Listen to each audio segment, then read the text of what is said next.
हरियाणा के ऊर्जा परिवहन एवं श्रम मंत्री श्री अनिल विज ने कहा कि पश्चिम बंगाल की मुख्यमंत्री ममता बनर्जी का हाल भी हरियाणा के पूर्व मुख्यमंत्री भूपेंद्र सिंह हुड्डा की तरह होने वाला है, क्योंकि पूर्व मुख्यमंत्री भूपेंद्र सिंह हुड्डा ने भी मुझे अनिल विज अपने शासनकाल में विधानसभा से बाहर कई बार उठाकर फिकवाया था। तो ऐसे ही अब ममता बनर्जी भाजपा के विधायकों को अपनी तानाशाही रवैये के कारण उठाकर बाहर फिकवा रही है, जबकि ये प्रजातंत्र के खिलाफ है। श्री विज ने कहा कि ऐसे तानाशाही रवैये के चलते आज भूपेंद्र सिंह हुड्डा खुड्डे लाइन लगे हुए हैं। यही हाल ममता बनर्जी का होने वाला है। श्री विज आज मीडिया कर्मियों के सवालों का जवाब दे रहे थे। कोलकाता में विधानसभा सत्र के दौरान भाजपा के विधायकों को मार्शलों द्वारा घसीटकर बाहर निकाले जाने के संबंध में पूछे गए सवाल के जवाब में श्री विज ने कहा कि देश में प्रजातांत्रिक व्यवस्था में शासन प्रणाली को अंगीकार किया गया है, लेकिन देश में कुछ राजनीतिक दलों में प्रजातंत्र नहीं है और न ही वे दल प्रजातंत्र को बर्दाश्त करते हैं, जबकि चुने हुए विधायकों को विधानसभा में अपनी बात रखने का अधिकार है, परंतु तानाशाही प्रवृत्ति के लोग इसको बर्दाश्त नहीं रख सकते हैं और ऐसे विधायकों की बात सुनना नहीं चाहते हैं। श्री विज ने कहा कि ऐसे ही ममता बनर्जी ने भाजपा के विधायकों को मार्शलों के द्वारा विधानसभा से बाहर फिकवाया है, जो कि प्रजातंत्र के विरुद्ध है। उसी प्रकार जब भूपेंद्र सिंह हुड्डा हरियाणा के मुख्यमंत्री होते थे, तब मुझे भी कई बार विधानसभा से बाहर उठाकर फिकवाया है और आज हुड्डा का हाल देख लो, आज खुड्डे लाइन लगे हुए हैं और यही हाल ममता बनर्जी का होने वाला है। देखिए, कुछ भी करने के लिए राजनीतिक इच्छा शक्ति का होना बहुत आवश्यक है। हमारी सरकार ऑनलाइन गेमिंग पर बिल लेकर आई है। ऑनलाइन गेमिंग पहले भी होती थी और ये पहले भी बुरी थी, आज भी बुरी है, लेकिन पूर्ववर्ती सरकारों के पास इसको बंद करने की इच्छा शक्ति नहीं थी। हमारी सरकार के पास है और हमारी सरकार किसी के भी दबाव में नहीं आती है। वो गलत कामों पर रोक लगाना चाहती है।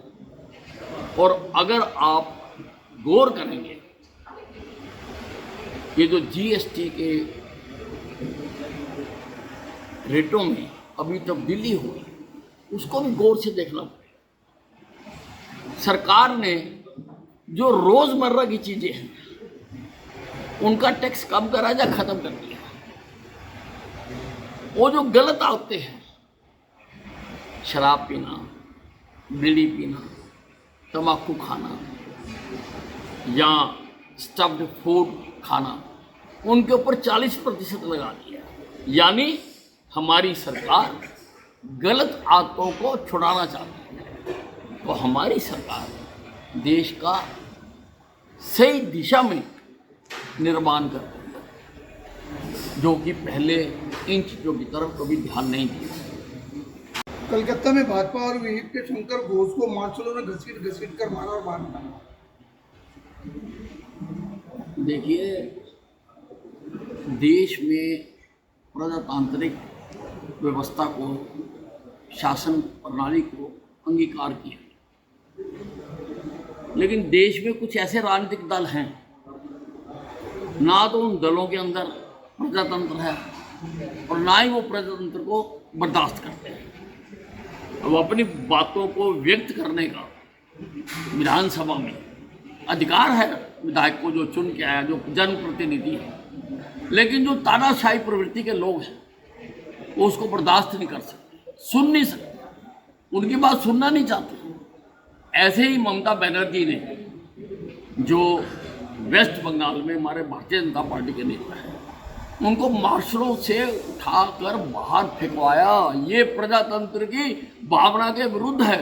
और उसी प्रकार से जब भूपेंद्र सिंह हुड्डा हरियाणा के मुख्यमंत्री होते थे, मुझे भी कई बार उठा के बाहर फेंकवाया और हुड्डा का हाल देख लो, कुड्डे लाइन लगा हुआ।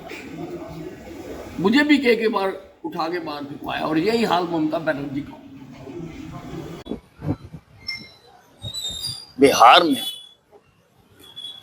क्या करना है, क्या नहीं करना, ये तुम्हारे से पूछ के तो करना नहीं हमने, क्योंकि जो तुम्हें आता है कि चारा कैसे खाना है, नौकरियां देने के लिए जमीन कैसे हथियानी है, आईसीआरटीसी का घोटाला कैसे करना है, हमने नहीं सीखना तुमसे और ना हमने लोगों को सीखना देना। हम तो सकारात्मक राजनीति करते हैं, भारतीय जनता पार्टी सकारात्मक राजनीति करती है। और वो राजनीति करते करते ही आज हिंदुस्तान में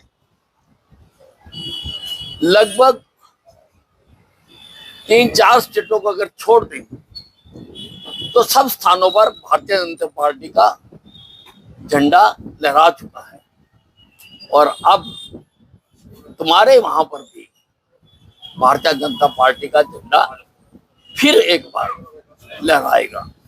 और एक बात और सुन लो कि आदरणीय प्रधानमंत्री नरेंद्र मोदी जी की मां को अपने मंचों से गालियां दिलवाकर लोग तुम्हें सबक सिखाने के लिए तैयार बैठी है। ऐसी पार्टियों के डब्बे में कुछ जीरो भी नहीं डाले। अब जब से केजरीवाल जी की मुख्यमंत्री पद की कुर्सी गई है, मुझे लगता है कि अब ये दिन को सोते हैं, रात को जागते हैं। क्योंकि अगर ये दिन को जागते होते इनको पता होता कि केंद्रीय मंत्री शिवराज सिंह चौहान जी वहां पर नी डीप पानी में घूम रहे हैं, जाके स्थिति का जायजा ले रहे हैं और हर संभव मदद वहां पर पहुंचाई जा रही है। जहां एनडीआरएफ चाहिए एनडीआरएफ भेजी है, जहां एसडीआरएफ चाहिए एसडीआरएफ भेजी है। जहां पर आर्मी की भी अगर जरूरत पड़ी तो आर्मी को भी भेजा गया, जो स्टैंड बाई रखा गया। हमारी सरकार भेदभाव नहीं करती है। हमारी सरकार का तो नारा है कि सबका साथ सबका विकास। देखिए, यशस्वी प्रधानमंत्री नरेंद्र मोदी जी जीएसटी की दरें घटाकर हिंदुस्तान के विकास को पहिए लगाते हैं। चीजें सस्ती होंगी, ज्यादा खरीदारी होगी, ज्यादा खरीदारी होगी, ज्यादा मांग बढ़ेगी, ज्यादा मांग आएगी, उसको पूरा करने के लिए ज्यादा कारखाने लगेंगे, ज्यादा कारखाने लगेंगे, ज्यादा रोजगार मिलेंगे, ज्यादा रोजगार मिलेंगे, फिर और खरीदारी होगी, और खरीदारी होगी, फिर और कारखाने लगेंगे, और कारखाने लगेंगे, फिर और रोजगार मिलेगा, और रोजगार मिलेगा। ये साइकिल है।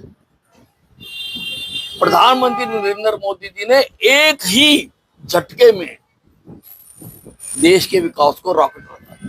और इसके साथ साथ उन्होंने जो दरों का सिलेक्शन किया